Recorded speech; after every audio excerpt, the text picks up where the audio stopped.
إن الحمد لله نحمده ونستعينه ونستغفره ونعوذ بالله من شرور أنفسنا ومن سيئات أعمالنا من يهده الله فلا مضل له ومن يضلل فلا هادي له وأشهد أن لا إله إلا الله وحده لا شريك له وأشهد أن محمدا عبده ورسوله أما بعد فأعوذ بالله من الشيطان الرجيم بسم الله الرحمن الرحيم والليل إذا يغشى والنهار إذا تجلى وما خلق الذكر والأنثى.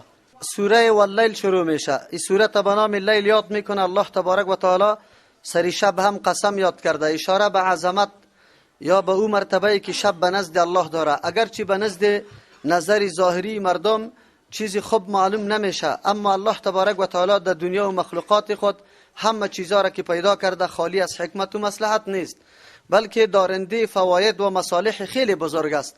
از همون خاطر است که الله سرش قسم یاد میکنه. الله که سری کدام چیز قسم یاد بکنه دلالت بالای عظمت و بزرگی او میکنه، یعنی به نزد الله تبارک و تعالی ایام یک امر بزرگ است و آینده انشالله در جواب قسم چه ارتباط قوی داره او را بیان میکنیم. وجه تسمیه سورت واللیل است به خاطری که در اول الله قسم سرش یاد کرده. این سورت نهم سورت است در نزول خود که بعد سوره اعلی و قبل سوره فجر نازل شده. سورت مکی است. حالات اولی پیغمبر علیه الصلاة و السلام مقابله با او دشمنایی که همیشه طعنه میزنن و پیغمبر علیه الصلاة و السلام بسیار رنج میده، در او طور حالتا این سورت ها نازل شده.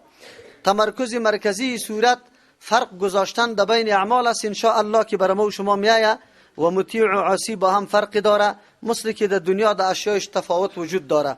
ارتباط این سورت قطع ما قبل الله تبارک و تعالی در اونجا تفریقی عاقبت بیان کرد. کسانی که رای خوب گرفته و یا بد گرفته، کسایی که نفسایشان تزکیه کرده و کسایی که در نفسای خود آلوده کرده، اردویشان الله نتایجشان برشان ذکر کرد. در اینجا بیان علتش میکنه که چرا در اونجا نتیجه فرق داره. علتش بیان میکنه به خاطری که عمل فرق داره، نیت فرق داره، اراده فرق داره، عقیده فرق داره. از همون خاطر وقتی که فرقا را ما خود مشاهده میکنیم در دنیا، باید در اعمال خودم یقین داشته باشیم که فرق داره. این طور نیست که کلگی با هم برابر باشه. هر کس که طاعت الله را میکنه و هر کس که معصیت الله را بکنه هر دو یکسان باشه. و اینمی یکسان بودن نعوذ بالله تکذیب کردن روز جزا هست که این ناشی از عدم عقیده میشه. الله همچون مردما را سرزنش میده و تهدید میکنه. موضوع سورت هم امی گپ است. الله قسم یاد میکنه به شب و روز و به آن چیزی که الله پیدا کرده از نر و ماده، یعنی جنس مذکر و مؤنث. این چیزایی هستند که یقینا در بینشان تفاوت وجود داره. وقتی در بین از یا تفاوت است، در منافع، در اوصاف، در خصوصیات، در اثراتشان هم تفاوت وجود داره.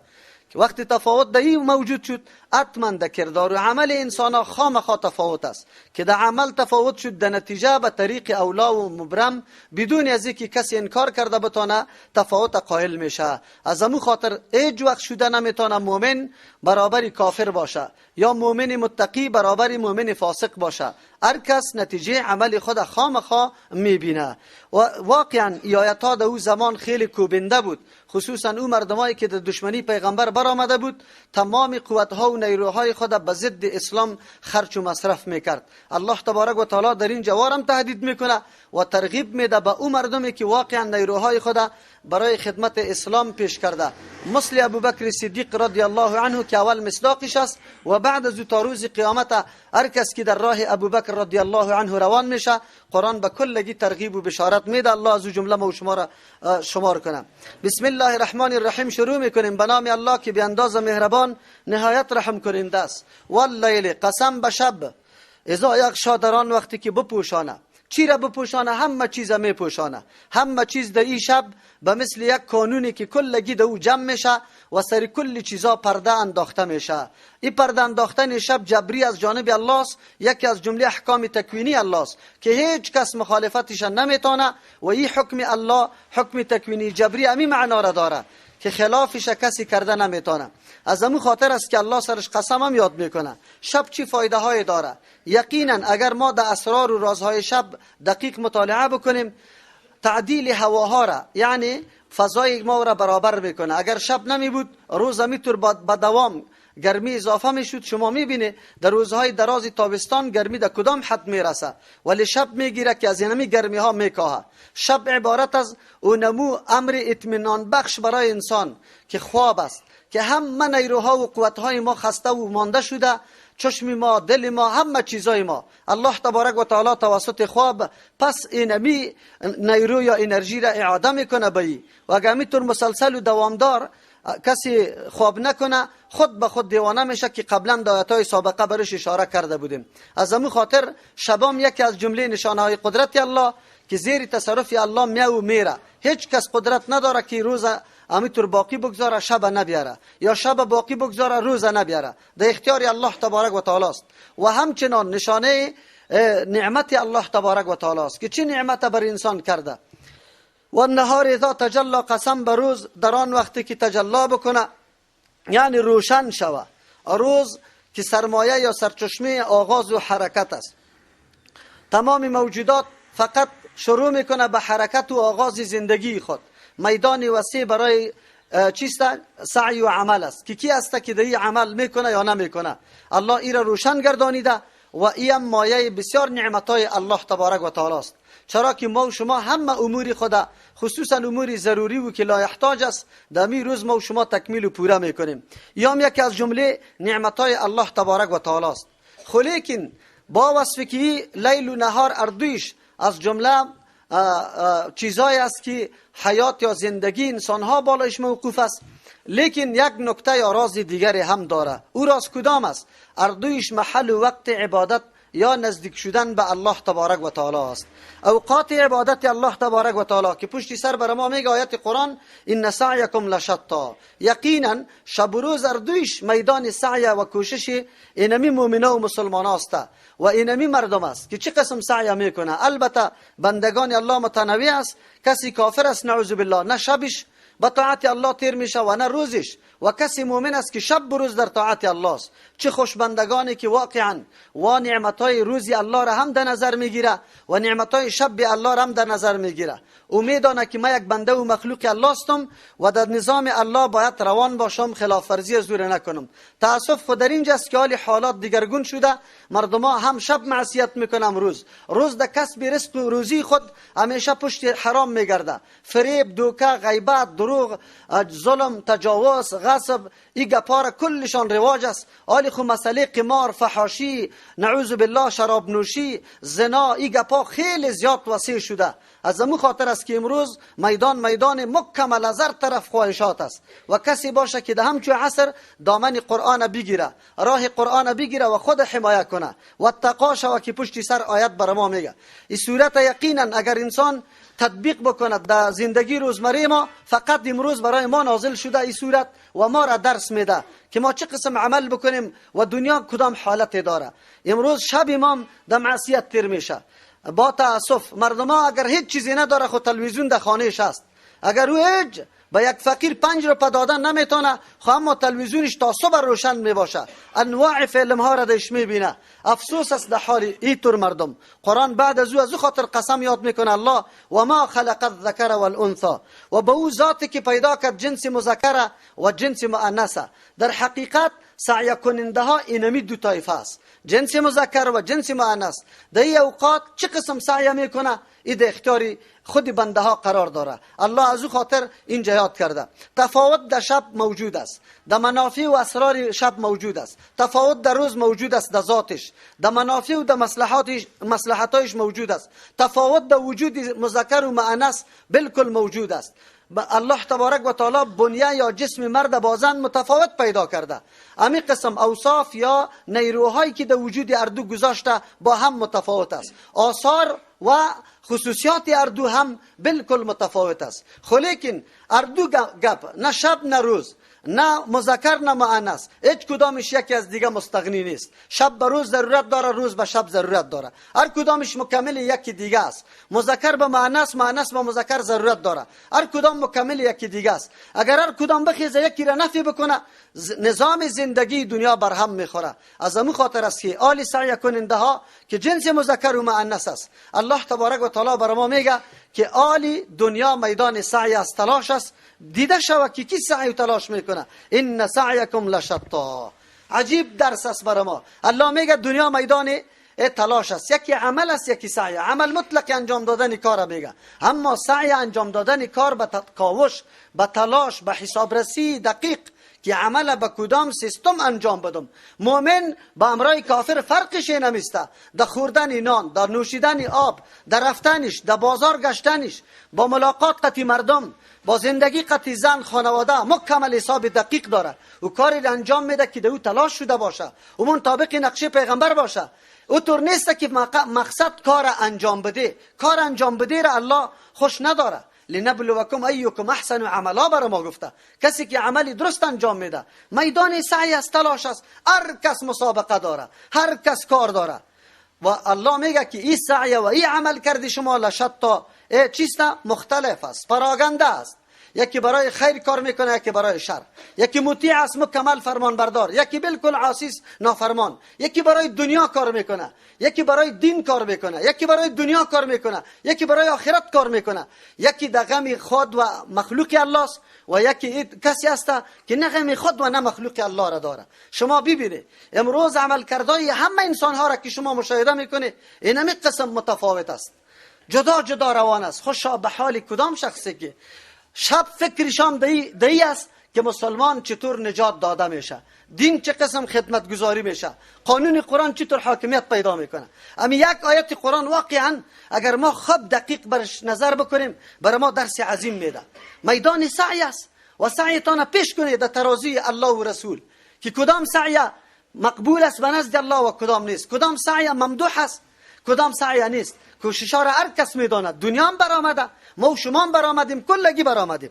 فاما من اعطا تفصیل میکنه. پس وقتی که اختلاف وجود داره، در شب و روز اختلاف، در مذکر و جنس مذکر و مؤنث اختلاف، در عمل اختلاف.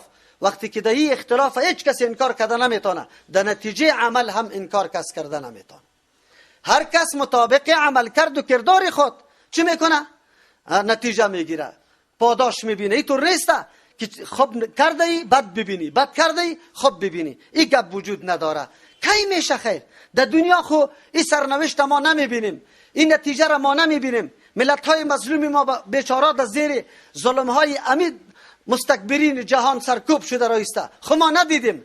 از امو خاطر وجدان ما برای ما حکم میکنه، آواز میده که روز و محکمه جهانی دیگری وجود داره که اونجا حاکم الله است. حاکم باز قاضیای وقت و دولت ما نیست، حاکم باز قاضیای بین الملل نیست، حاکم باز اینطور کسایی نیست که نعوذ بالله از یک طرف مردم شکنجه میکنه، از طرف دیگر نعره حقوق بشر میزنه.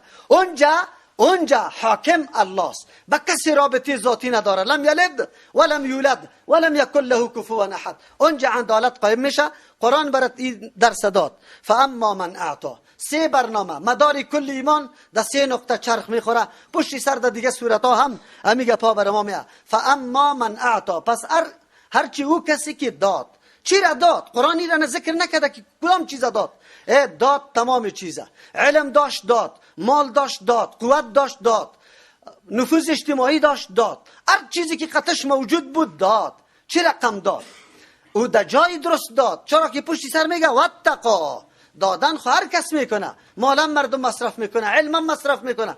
شما زحمتای همی کفار را ببینی، هر چیزا به ما داده رایسته، همه چیزا را به ما داده رایسته، لیکن در راه تقوا نیست. برای از این نیست که خود از عذاب الله محافظت در آخرت کنه و برای از این نیست که در دنیا راه هدایت کمایی کنه، بلکه برای اهداف دیگر، ریا، سمعت، مردم مدحش بکنه. امو نفرتی که در بین یهود و نصارا و مسلمانان وجود داره او یک کمی کاسته شوه، مردم دیگه نفرت از یا نداشته باشه. این کلی عمل کردای از یا برای خود هدف داره. اما قرآن کدام دادن مدح میکنه؟ امو دادنی که واتقا اختیار کرد راه تقوا را. پیشم براتون تشریح کرده بودم تقوا نیروی درونی وجود انسان است که همیشه مبارزه با خواهشات داره، با دسایس شیطانی داره، با دسایس بیرونی انسانی داره، با تمام شبهات داره، شکوکات داره. اینی را به نام تقوا یاد میکنه. از حرام خدا نگاه کن، از بدعت خدا نگاه کن، از فسق و گناه خدا نگاه کن، از شرک خدا نگاه کن، از کفر خدا نگاه کن. از بخیلی، از همه اوصاف رذیله نگاه کو، ایره به نام تقوا یاد میکنه.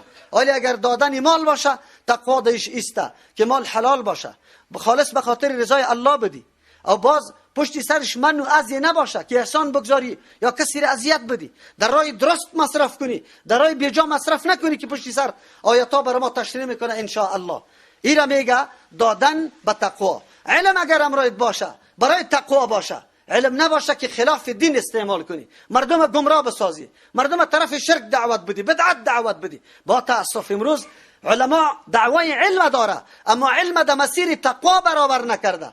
تقوای علم امیر میگه که تو حق نپوشانی، مردم کور نگاه نکنی، به مردم را واضح بیان کن. آلی برش جنبه ها پیدا نکو که اگر این قسم بود حیثیت ها برش بکش. عوام حیثیت نمیفهمه و تو ملا صاحب از کجای حیثیت پیدا میکنی؟ هرگاه که ملا را در تلویزیون رادیو دیده در این نوروز و گفت که اگر نوروز ما از این حیثیت که برفا گم شده، یکی گم شده، بخاری ورداشته شده، صندلی، از این خاطر پروا نداره، بگو لعنت الله سری تو باشه که تو ایرا میگی. آیا امیروز است؟ امیروز اولی حمل است؟ امیروز که برفا از بین رفته، گاهی برفا در اولی حوت از بین میره، گاهی در 15 حوت از بین میره، گاهی یکی در 20 حوت از بین، او گاهی میشه که در 100 رم از بین نمیره. اگر توی دلایل میگیری دلیل ناقص از مولوی صاحب، برای ما سند پیش کو، سند دلیل دین برای ما بگو، فریب نخوری.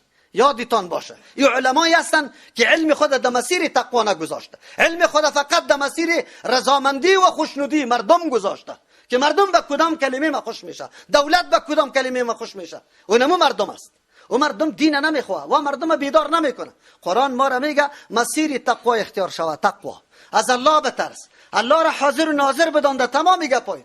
این تقوای علم است. اگر تقوای قوتی است، تقوای قوت ای را تقاضا میکنه. من قوت دارم، خود توانمندی دارم. اینم اینجا کراچی بند مانده ده، چی 100 نفر تو بالا میشه، جوالی بیچاره خود کش کده رایسته، یک نفر قطش کمک نمیکنه. همون بیچاره پتلونی خیلی کونه را پوشیده، ده گل لولای پیزار پای کده، به الله قسم برای مجبوری است و بیچاره. لیکن تو همین قدر قوت هم داری، یک دستی تا چی نمیکنی. اما اگر قوتی تا ده چی کردی، قماندان صاحب زمین گرفته، تو برش لاف میزنی که با ما بان و اون مردم ها را از بین بردنش دما بان که چشما را اینقدر سری مردم کلاشینکوف گرفته بکشی و او را تهدید کنی که دیگه در سری نمره خود آمده نتونه، در سری دکان خود آمده نمیتونه. ایره تقوا در مسیر، ایره استعمال قوت در مسیر تقوا نمیگه. فرهنگ ما، مفکوره ما باید در مسیر تقوا باشه، حرکت ما در مسیر تقوا باشه، سخن ما در مسیر تقوا باشه. الله امیر از ما تقاضا داره و او وقت ما مؤمن میشیم. کدام شخص که پشتی سر به ابوبکر رضی الله عنه که کل زندگی، حرکتش، خوابش، خورش، عمش برای مسیر تقوا بود، برای خدمت دین بود. قرآن بر ما میگه و صدق بالحسنا، تصدیق کرد بالحسنا. حسنا معنای جنت آمده، حسنا خصال نیک، حسنا کار شایسته به آمده. کلمه توحید الله تبارک و تعالی منافات نداره. کلمه توحید عمل شایسته است، جنت نتیجه عمل شایسته است و حسن عبارت هر او امری که عاقبت درست داره، خوب داره، تصدیق کرد و ای باور کردن به پاداش عظیم و نعمت بزرگ الله است. کسی که عقیده را داره که در اینمی عمل کوچکی ما که به خاطر رضای الله انجام میدم، الله پاداش میده. اینطور آدم هست که قدم بالا میکنه.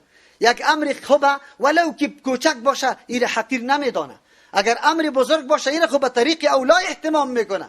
خب امر کوچک هم همینطور نمیگذاره بلکه تلاش میکنه که انجام بده. چرا؟ به خاطر که عقیده داره که پاداشش عوضش الله بر ما میده. کاش که تصور در مسلمانای ما موجود می بود. راستی تا نبگه اگر ما عقیده صحیح داشته باشیم، اعمال خود به مسیر تقوا برابر کنیم و سعی خود واقعا سعی حسنه بدانیم او درست بدانیم، شما بگه نجات کجاست؟ آلی غم غصه از کجا پیدا میشه؟ نفاق و بدبختی از کجا پیدا میشه؟ از هیچ کدامش پیدا نمیشه. مفسرین این جمله ها را تعبیر میکنه. مدار دین یا محور دین سه چیز است. یکی فعل مامورات است، یکی ترک محظورات است. آن چیزی را که الله فرمان داده و پیغمبرش او را انجام بده و از آن چیزی که الله و رسول منع فرموده خود منع بکن. و سومش عبارت از تصدیق به اخبار شرعی. الله که کدام چیز برات خبر داده، جنت، دوزخ، عذاب قبر، حساب و کتاب و پول صراط، همه گپاره این را تصدیق بکن. اینی محور دین است و مدار دین سر سه نقطه دور میخوره. الله چی میگه؟ کسی که سه امر انجام داد، آلی در کدام مرتبه میرسی؟ الله چی مسیر برات انتخاب میکنه؟ فسنیسره للیسرا، یقینا من آسان میسازم این آدم للیسرا، برای انجام دادن چی؟ کارای نیک. کارای نیک برش آسان میسازم. خو الله اینطور تعبیر نکرد که فسنیسر الاعمال چیست؟ صالحه له، برای آدم اعمال صالح آسان میسازم. این میگه ایره برش آسان میسازم، طبیعت یزیر طوری جور میکنم که هر امر الله در هر لحظه و در هر جای بیا باز دیگه قطعا سرکشی نمیکنه، انجام میده. حالی دیگه مسئله چون و چرا باقی نمیمانه که چرا بکنم دیگه از بین میره. الله تبارک و تعالی در این مرتبه انسان برسانه. واقعا لذت دین، حلاوت عبادت وقتی آدم درک میکنه که دمی مرتبه برسه که اونجا دیگه مسئله شبهه، سوال، اعتراض گم میشه. فقط گوش گرفته که فرمان الله و رسول چی رقم آمده. امروز ببینید مردم ما در مقابل سنت رسول الله چی قیام است، در مقابل عقیده قرآن مردم چقدر مقاومت میکنن، دعوت میده اولی اینطور است، کرامت اینطور است، قبر اینطور است. عجیب گپاست. الله این مردم هیچ نمیگه که پیش الله رفته نیستیم، این مردم کدام طرف دعوت داده رو نیستیم، یا هیچ چیزی نمیکنه، با این نظر نمیکنه. ای افسوس که ما به مو مرحله برسیم که بله تصدیق به کتاب الله داریم، دیگه چون و چرا نمیکنیم. قرآن کدام فرمانی که داده؟ اگر از نماز است، اگر از من شراب است، اگر حجاب است، اگر زکات است، اگر من سود است، اگر هر امر است، بس سر رو چشم قبول دارم. آلی دیگه خلل خدشه در قلبم نیست که انتقاد کنم. چرا؟ حالا میراث برای دختر دویسه بچه گیسه بس سر رو چشم. حالا دین نوشته کو بس نوشته کو. حالا شاهد بگی در معامله شاهد بگی، باز چون و چرا نکنی. اینی را میگه فسنیسره للیسرا، زود است که آدم آسان بسازم. للیسرا برای خصال نیک، برای اموری که او خیلی نیک است سری از آسان تمام میشه. او این علامه را خود مشاهده میکنی. وقتی نماز برسه این قدر تکلیف سرتان پیدا نمیشه. چرا؟ آیت ایره میگه که کسایی که واقعا عقیده و پاداش و نعمت الهی داره، ولو که عمل نیک مشکل است، روزه گرفتن از صبح تا بگاره در گرمی شدید با کارم در پالیش میکنی، صبحکی خیلی خسته و زله و مانده، خواب شیرین تو را غرق کرده، لیکن ندای ملکوتی را میشنوی از آذانه، اینجا را تو اعلام میکنی، در یخ میبری وضو میکنی. سخت است. جهاد سخت نیست، نفس خود پیش کردن است. حج سخت نیست، بر اولیه دست پول پیدا کردی در زکات هم در حج، و باز برو خود هم خوب محنت بکش در مراسم حج. یکی افغانی های ماست یا خود ایمارا خوب کنه، محنت نمیکشه و اونجا مال خودم مصرف کنه. اونجا مال کلش سخت است، لیکن اونجا عقیده به پاداش الله داره. کسی که عقیده به پاداش الله داره این امور برش آسان است. کسی که میخواد عسل از آشیانه زنبوری عسل بکشه، ولی اگر 10 زنبوری عسل او را چک میزنه و نش میزنه دقیقش نیست. چرا؟ به خاطری که عسل به دست میاره. مومن امیر ایمان امیر رقم بکار است. امیتور نتیجه را عقیده و یقین آدم داشته باشه، اوجا باز مسیری تا درست کده میتونی. و اما من بخیله، قرآن 2 طایفه را جور میکنه، مذکر مؤنث جنس شر کدامش که است؟ خو اینجا 2 طایفه است. یکی همون مردمایی بود که اعطا میداد و اتقا و صدق بالحسنى. یکی کدام است؟ و اما من بخیل، هرچی کسی که بخل ورزید و استغنا، خدا به پروا گرفت از نعمتهای الله، از مغفرت و بخشش الله، از هدایت الله.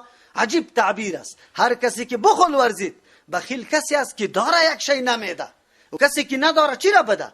عالم علم داره به کسی بیان نمیکنه. شما خو ملاصبا را بگو چند سال در مسجد میشه، قسم برش بده 5 سال 10 سال 2 سال 20 سال، بگو یک روز قرآن پس کردی این سورت ها را برای ما گفتی، این سورت چی میگه برای ما؟ ما لا اقل عقیده ایمان و توحید و یکتاپرستی الله را از قرآن یاد بگیریم. حدیث است، از مولایتان سوال کنید بگو حدیث موجود است یا نه؟ شاید بگو که موجود است. بگو یک روز خوامی را پس کو که ما در بیت الخلا چی رقم داخل شویم و چی رقم بشینیم. استنجا جزء وضو است یا نیست؟ شما مردم از سوال کنید، مردم قسم براتان میدم تا آلی را مردم قائل بایسته که استنجا جزء چیست؟ وضو. از همون خاطر استنجا را 5 ساعت پیش کرده، وقتی که وضو میکنه میره چی میکنه؟ استنجا میکنه. و برادر استنجا و وضو با هم اعمال جداست. او امر ضروری و طبیعی هر وقت برای آدم پیدا میشه، خیر و خلاص. وضو برای خود اعمال داره. خو شما باور به الله بکنید ملایش نمیفهمه، تو پشت عوامش میگردی. البته کل گیر من نمیگم، یادتان باشه منظوری من بعضی است که نمیتور وقت تیر شده ولی بخل ورزیده، علم خدا فقط بوجی وارد دانش بسته کرده، هیچ چیز بیان نمیشه. نه تنها که بیان نمیکنه ولی تو هم نمیمونه. ولی میاد بخیر در آخری سوره باز در آخری قرآن بر ما میاد که این مردم ها کدام مردم است. و اما من بخیل، مال داری خب موقع را میبینی مردم شکایت میکنه 30 دانه چینل برای افساد مردم، برای انحراف مردم جور شده، لیکن مسلمان چرا 10 دانه چینل در مقابلش جور نمیکنه؟ آیا نداریم ما مسلمان در این وطن؟ آیا دلسوزی امی مردم جوان دخترها و بچهای جوان نداریم که برای ازیا برنامه مثبت در اونجا مقرر کنه، در اونجا تعیین کنه؟ چرا نداریم؟ کجاست؟ باز یکی دیگه خودم والله این طور شده کلگی همینطور میگه. تجاری با ما میگه پا میزنه، ملای ما خود سر منبر چیخ میزنه، با فشار میگه که فساد آمده رئیس. ملا صاحب چند جوان از علمت مستفید کردی؟ بگو. تو حتی به دخترها اجازه نمیدی. وی دخترها میره الحمدلله شاگردای ما کلش متحرک است، الله در عمرشان برکت پرته، دیگه هم الله توفیق بده. مسجد میره برای ما موقع بدیم ملا صاحب که ما اینجا دخترها را درس میگیم. وی دخترها لید مسجد بیا اینی قچشون میکشه. بیچاره عوام این قدر فریب میده. عوام برش نمیاد که ملا صاحب تو خود این قدر خیانت کرده که در روز قیامت موقع تو میفهمی. تو کسی دیگری هم نمیمانی که اینجا درس قرآن و حدیث شروع شود. اونو حالات ماست، اونمو بخل است، اونمو بخل خود هر چیز است. خود شما باور به الله بکنه. ایرم دیده که در یک مرکز تعلیم شما رو مردم باشه و یک عالم بیا و بگویه که مولوی صاحب خسته شدی، ما حاضر هستم که برای ازیاد درس بگویم، او ما بگویم که نه نه نه نه تو نبیا. از این که در بخیلی سخت است یا نه؟ ما آرزویم است، آرزویم همیسته که همین گپی حق به هر کس برسه ولو که از دهن کسی دیگه باشه. خوش به این میشم که مردم مفکوره را بشناسه. ولی این بخلم باید ببینیم.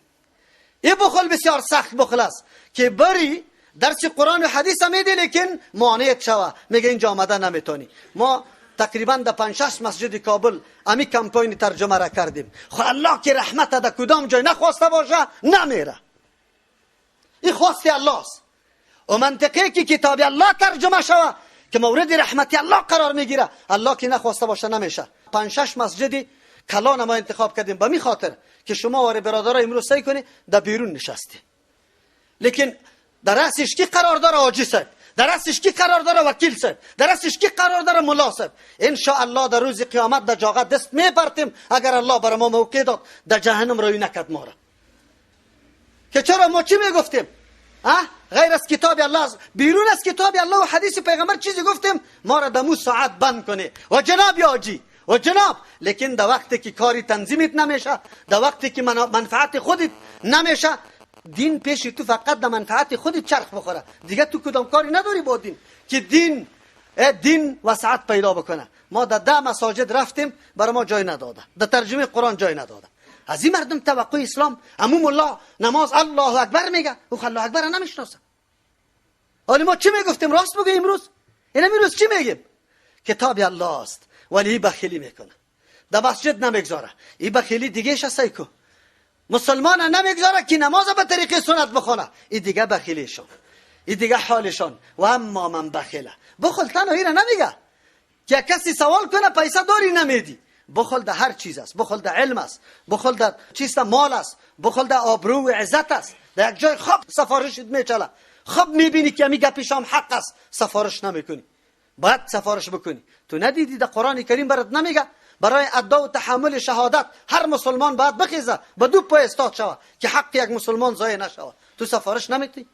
ایران بخل میگه. و اما من بخیله، هر کسی که بخیلی ورزید. بخل خود کجا؟ اگر به این بخیلی کردی که عالم خیست، عالم تو را گفت که نه تو اینجا حق ما درس دادن است، تو نبیا، بازو نبخل.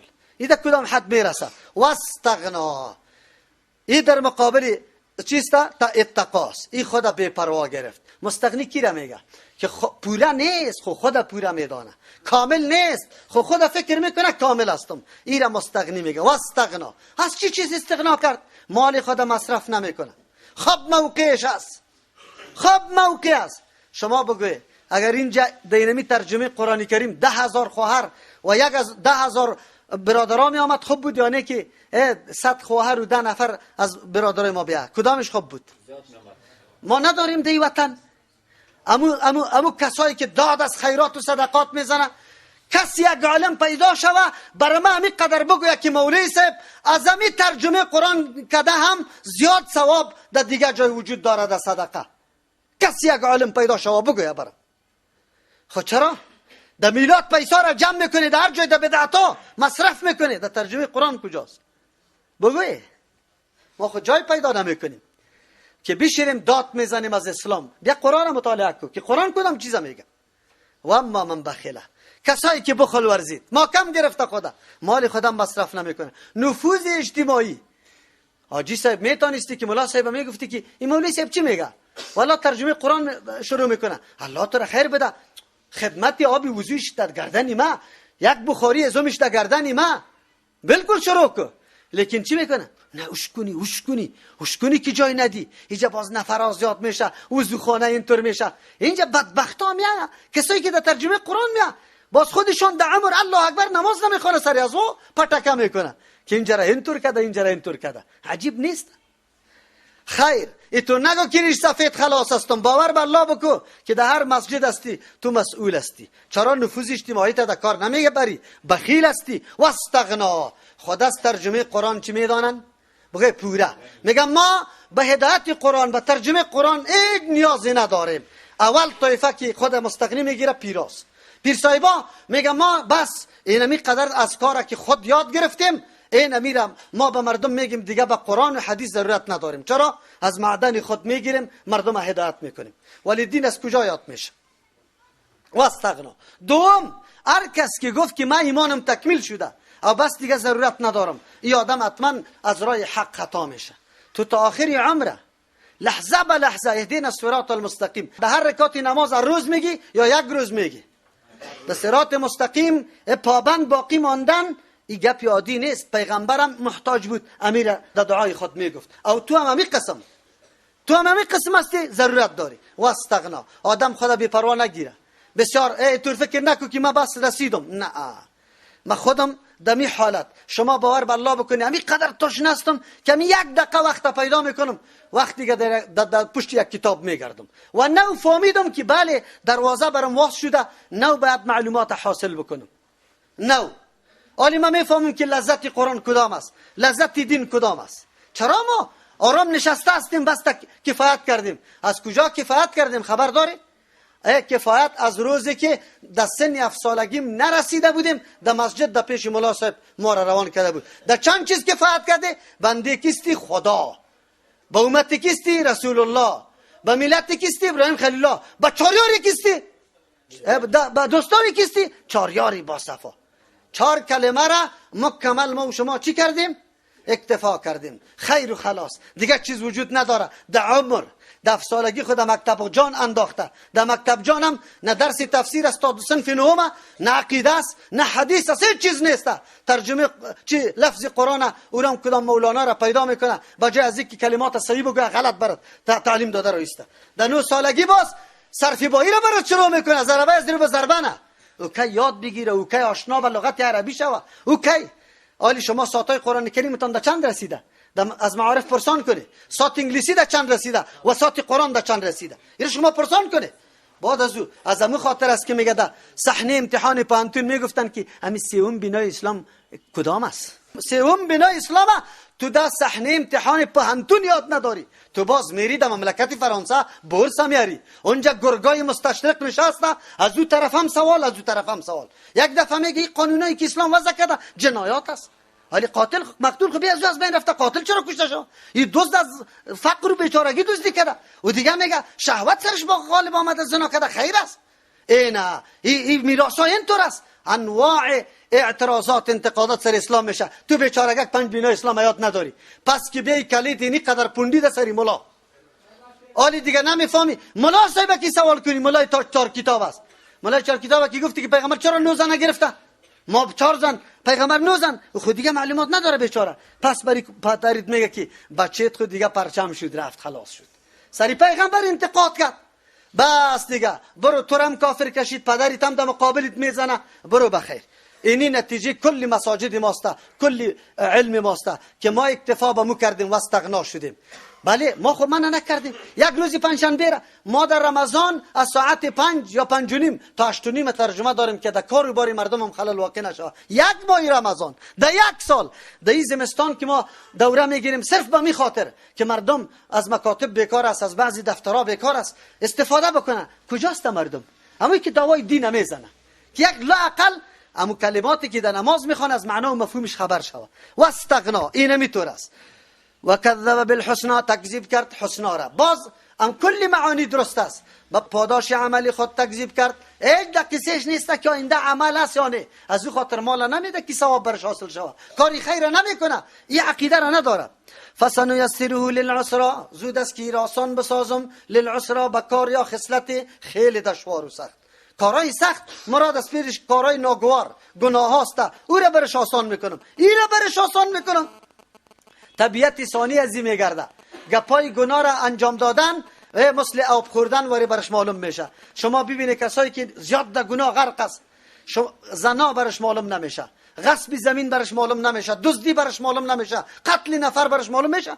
هیچ عادی گپ است. غیبت، دروغ، لاف زدن، تکبر، این گپا خود حد نهایی است. مسئله قمار و بی‌حجابی و عیاشی این خو ثواب میدانه. این خو ثواب میدانه. قرآن میگه فسنیسره للعسرى و ما یغنی عنه ماله اذا تردى. بله این آدم خو بخیلی کرد، مال نداد او تمام روز دمال داد که الا پیدا کنم. مال چی میکنه برش؟ الله میگه و ما یغنی عنه دفع نمیکنه از آدم ماله و مالش اذا تردى وقتی که هلاک شوه. تردى میگه افتادن از بالا را. لازم قطع افتادن که از خیلی جای بلند باشه هلاکت و مرگ است. از او خاطر اینجا تردى مانا ادا گور شوه، بیفته، هلاک شوه. ان علینا للهدى.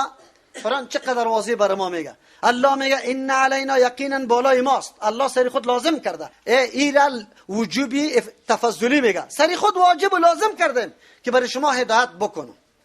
این لازم است. الله سری خود لازم کرده. ما واجب نکردیم، الله لازم کرده. ان علینا یقینا بالای ما للهدى هدایت کردن است.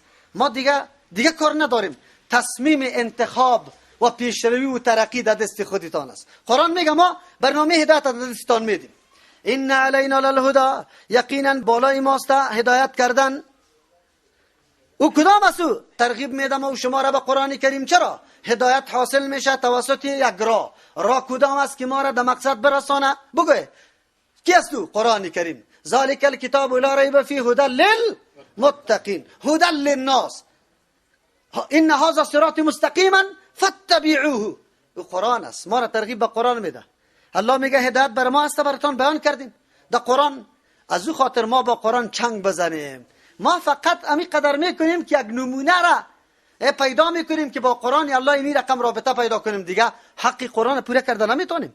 و ان لنا للآخرة والاولی. دوم تنبیه. چی ضرورت است به عبادتی که به الله میکنیم؟ الله اینقدر نیاز داره؟ نه. و ان لنا یقینا برای ماست للآخرة جهان دیگه هم و الاولی جهانم. هر دو جهان از اختیار ماست، برای ماست. هیچ ضرورت به طاعت کسی نداریم. در الوهیت ما چیز اضافه نمیشه و نه معصیت مردم و سرکشی مردم کدام ضرری در الوهیت و چیست ملکیت ما آورده میتونه. الله نیاز نداره. کار از خودت است، تصمیم از خودت است. آینده تا چطور تعیین میکنی؟ دوم ترجمه و ان لنا یقینا تمام اختیارات للآخرة از دار آخرت و الاولی از دنیا پیش ماست. پس وقتی که کل اختیارات پیش الله است بعد از الله طلب شود، ام دنیا و ام آخرت. راه آخرت هم از الله طلب میکنی و راستی در دنیا هدایت از دنیا را از الله طلب میکنی. او الله برات گفته او راه ها را که برات تشریح کرده کیست؟ کدام کتاب است؟ بگوی کتاب الله. تشریحش دیگه کی کرده؟ سنت رسول الله. ما را دعوت میده که مردم بیاین کتاب الله و سنت رسول الله را محکم کنی.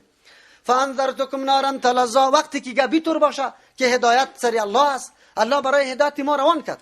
دو قسم هدایت تکوینی و تشریعی. تکوینی هدایت نمیست، کلان میشیم، نان خدا میخوریم، رای خدا، چشمای ما، همه چیز ما برابر است. یکی هدایت تشریعی است که ما مکلف شدیم به قوانین. ما در زیر حدود و مقررات چی شدیم؟ مکلف شدیم که حدود و مقررات باید در نظر بگیریم. حالی دلی موت است که ما حدود مقررات پیش میبریم یا نه؟ قرآن میگه با پیغمبر علیه السلام، این گپ پیغمبر علیه السلام، فانذرتکم نارا تلظی، یا الله میگه من شما را بیم میدم از او آتشی که شعله میزنه، زبانه میزنه. وقتی که گپ بطور است به این خاطر که شما را هدایت پیدا کنه، من از او شما را بیم میدم توسط کی؟ پیغمبر. یا پیغمبر میگه شما را از او آتش که زبانه میزنه شما را بیم میدم توسط این قرآن کریم. لا یصلاها، داخل نمیشه در آتش الا الاشقا، مگر خیلی بدبخت. او کافری که خیلی کافری اشقاست بدبخت است در مقابل اتقاست.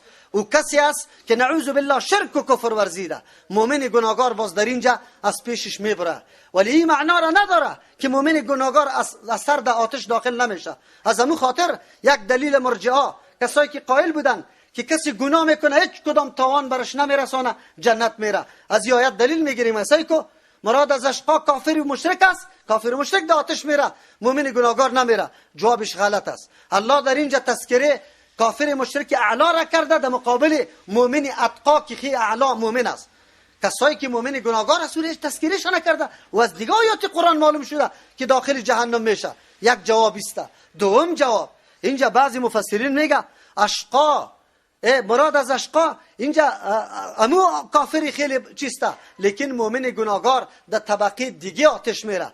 جهنم طبقات مختلف داره، در کدامش آتش است؟ مؤمن گناهکار در یک طبقش و کافر خیلی اشقا در دیگه طبقش. سوم، بعضی مفسرین میگه اشقا به معنای مطلق شقی است. هر کس که یک گناهکار است در اینجا مؤمن فاسق و کافر کلگی داخل میشه. الذی کذب و تولا، اشقا مکافری که کذب تکذیب که و تولا رو گردانید. کذب تعلق به ایمان داره، نپذیرفت دستوراتی که الله تبارک و تعالی روان کرده بود، دعوت پیغمبرها را. و تولا در عمل هم ترکت، نه عملا انجام داد و نه در عقیده کرد. و سیجنبها الاتقا، بله اینطور مردم اینطور کسا داخل میشه در آتش. و سیجنبها الاتقا، زود است که کنار گیری کنه از آتش. الاتقا او آدمی که خیلی متقی است. خیلی متقی کدام است؟ الذی یؤتی ماله یتزکا، او کسی که میده مال خدا. خب برای چی میده؟ ماله یتزکا، میده مال خدا، یتزکا خدا پاک میکنه.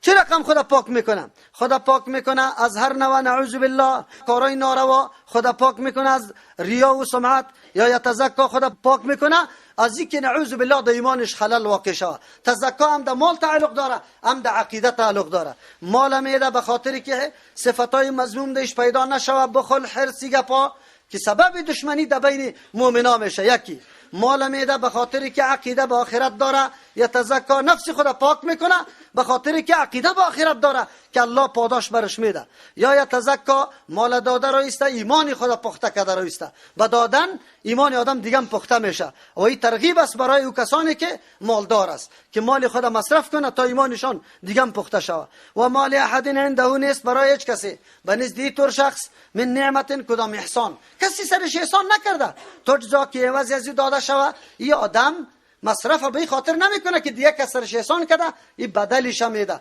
مسلک عالی در دنیا مکمل میگه پس نان داده نان میده برد، احترامش کرده احترامت میکنه. نه، اگرچه احسان در مقابل احسان این کاری خوب است، این بالکل درست است. یک آدم قطعی تو معامله و کاری خوب میکنه، تو هنوز اضافه قطعش معامله بکن به شرطی که او طمع نداشته باشه، به شرطی که او نیت نداشته باشه که من کم میدم ای باز برام زیاد میده. او آیت پیش تیر شده بود، او تو نباشه. به خاطر رضای الله با کسی مساعدت کمک کردن، ولی این طمع را نداری که از او زیاد بگیری یا پس برات بدل بده. اینی ممدوح است و خوب کار است و توم در مقابل خوب چیز برش بده، این بالکل در شریعت است. اما اینجا منظور است که آدم آنقدر از هم لحاظا پاک است که همین لحاظم قطش نیست که کسی قطش خوب کرده این قطش خوب میکنه. نه، این به خاطر رضای الله کار میکنه. از اون خاطر استثناء الا به معنی لکن است.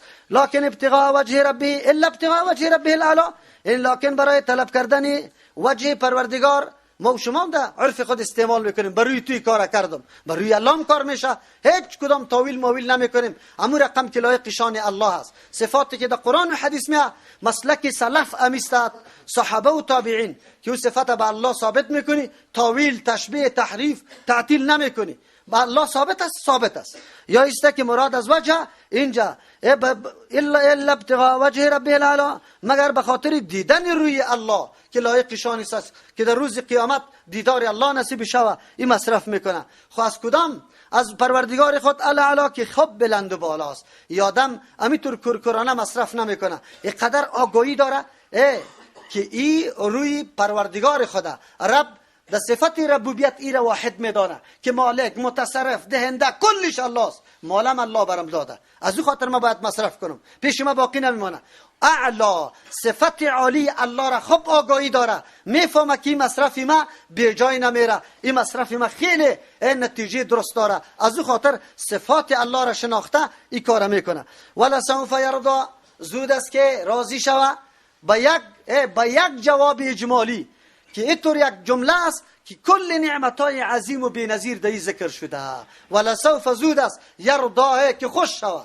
با چی چیز خوش شوه؟ از هر نگاه خوش شوه، از نگاهی نعمتی که برش داده میشه، جنتی که داده میشه، هر چیزش خوش شوه. اینقدر نعمت و احسان الله با ما میکنه و ما مصرف نمیکنیم، نه علم خدا، نه قوت خدا، نه مال خدا، کلا قطعا نه، بلکه ما تلاش بکنیم که مصرف بکنیم.